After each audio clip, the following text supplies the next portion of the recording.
First at 5:30, we are hours out from the start of the high school football season. And if you catch a few games this year, you may see players who will be suiting up in college and maybe someday even the pros. To help us go through the best of the best, Alec Giannakopoulos is live from East Grand Rapids. Alec?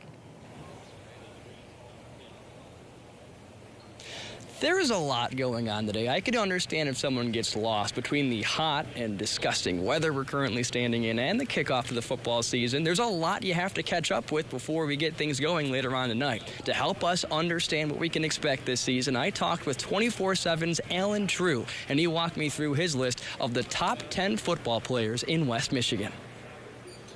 This fall, paper banners don't stand a chance. Fans will lose their voices, and athletes will make plays that we'll never forget. As we look forward to another season, 24/7's Alan True helps us break down the top 10 high school football players in Western Michigan. We're off to a fast start. At number 10, DESTIN PIGGEE proves that big plays can come in small packages. They always seem to have speed at Muskegon, but this is even like another, I don't know that they've had a guy that can do that on the track as well, but it definitely translates over to football. He's not the biggest guy in the world, but man, is he slippery and can make a lot of plays. And when you look at every level now, from college up to the pros, you want guys that can make things happen in space regardless of how big they are. It doesn't get much bigger than at number 9, as DARRIN STREY brings over 300 pounds to the Pawpaw offensive line. Only thing bigger than him are the names he's compared to. Pawpaw's turning into a bit of a lineman factory. They had Mike Van Hoven and then Carson Barnhart. Darren's a combination of those guys. I think he's a big kid. I mean, 6'6", well over 300 pounds, and uses that size. It's a throwback for number 8, as Caledonia's Derek Pennington plays a hard-nosed, old-school style with a modern twist. He's that old school kind of H-back, fullback. He can play linebacker. He can play out on the edge. I think what's maybe a little bit underrated about him, though, is he can really run. Like, his speed is something that maybe people don't quite know that he has.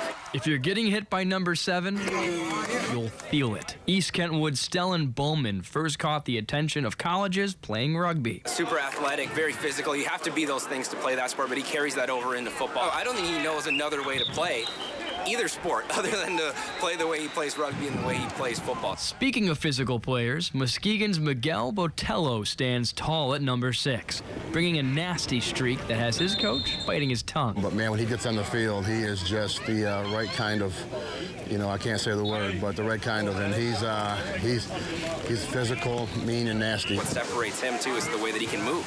He's not just a first level guy. They can ask him to pull, they can ask him to make blocks in space. Number 5 is a name you'll hear on this list for a few more years, as Grandville's JAYDEN makes his debut as a sophomore.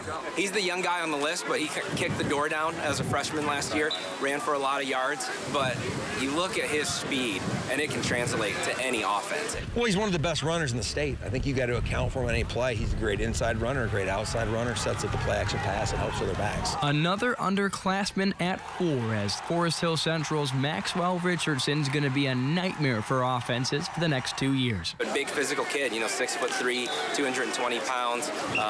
Also has a nose for the football. Another guy that I think can play multiple positions, maybe line up on the edge, some that can be your true Mike as well, and obviously a great student with him being committed to Stanford. Expect Caledonia to score plenty of points this year. At number 3, it's another Scot, Brock Townsend. We can get it done on both sides of the ball as a tailback and then also as a safety. I think tailback will likely be his spot at the next level, but he gives you some options. Expect him to end up being one of the better players in the MAC at some position. At 2, HUDKINS' speed will be giving quarterbacks headaches in Forest Hill Central's secondary. He can play physically, but he also has the speed to come downhill and fill gaps, but he can also play in coverage, and you need that. Ty's a kind of guy that gives you that versatility. Some great athletes, but there can only be one number 1. And that's Coopersville's Gabe Van Sickle, an offensive lineman that showed Northwestern that despite his size, he can move. I think a lot of schools, when they came and saw him play basketball in the winter and saw him work out at the school, that was something that helped him separate himself from the other, big guys, not just in the state, but around the country. They've done an outstanding job of scouting and developing offensive linemen as well, with guys like Rashawn Slater and Peter Skronsky. So when Northwestern offers your scholarship as an offensive lineman, that's usually a good sign, and I think Gabe's going to be one of the best players in the area this year. You won't see it on a stat sheet necessarily being an offensive lineman, but he's definitely one of the most talented players in the state. Some of those guys are hitting the field tonight. Jayden, Terry, and Granville take on Grand Blanc. Unity Christian will face Whitehall, and Cedar Springs comes here to East Grand Rapids to take on EGR. We'll be all over the place to give you the best coverage for the first night of the football frenzy. So if you see one of our crew members, go ahead and give him an extra bottle of water or maybe a damp towel. Reporting from Memorial Field, I'm Alec Giannakopoulos, News 8.